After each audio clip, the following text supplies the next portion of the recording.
Hello friends, welcome to my mini blog. তো চলে এসেছি আজকে রিসেপশানে। আমারই ফ্রেন্ডের রিসেপশন ছিল, বলেছিলাম রিসেপশানে একটা ছোট্ট মিনি ব্লগ তোমাদের সঙ্গে শেয়ার করব। তো চলে এসেছি ওদের বাড়িতে। এটা ছিল একদম ঢোকার ফার্স্টে এরকম করেছিল। আর দেখতেই পাচ্ছ এখানে সব বন্ধুবান্ধব চলে এসেছিলো। মোটামুটি আমার মারও আজকে ইনভাইট ছিল এখানে। মা বাবু সবারই ছিল, কিন্তু বাবু এখানে আসতে পারিনি, আমরা এসেছিলাম, মাও এসেছিলো সাথে। আর দেখতেই পাচ্ছ সব ফ্রেন্ডরা মিলে খুব মাস্তি করলাম, মজা করলাম। আর এদিকে কিন্তু বিয়েবাড়ি পুরো জমজমাট। আর এই যে আজকে রিসেপশনের লুক ছিল আমার ফ্রেন্ডের আর ওর বউয়ের।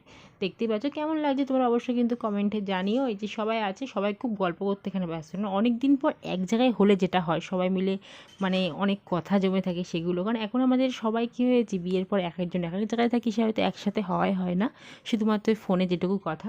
তো তারপরে চলে এসেছিলাম খাওয়া দাওয়ার দিকে। তো খাওয়া দাওয়ার দিকে বসেও দেখো আমাদের কিন্তু গল্প কিন্তু মানে স্টপ নেই, নন স্টপ আমাদের চলছে কথা। তো দেন চলো এবার আমরাও বসে পড়েছিলাম, সবাই একসাথে খেতে বসেছিলাম। আর চলে এসছে এবার খাওয়া দাওয়া। তো ফার্স্টে ডিমের ডেভিল নিয়ে নিয়েছিলাম আর টুকটাক কিছু খাওয়া দাওয়া করে নিলাম। তো ব্যাস পেট তো ভরে গেল। তো এই ছিল আজকের মিনি ব্লগটা, তোমাদের সঙ্গে শেয়ার করলাম। কেমন লাগলো অবশ্যই কমেন্টে জানিও। আর কিছু ছবি তোমাদের সঙ্গে শেয়ার করলাম আমাদের সবার সঙ্গে কাটানোর একটা কিছু মুহূর্ত। আর ভালো লাগলে অবশ্যই লাইক করো, কমেন্ট করো।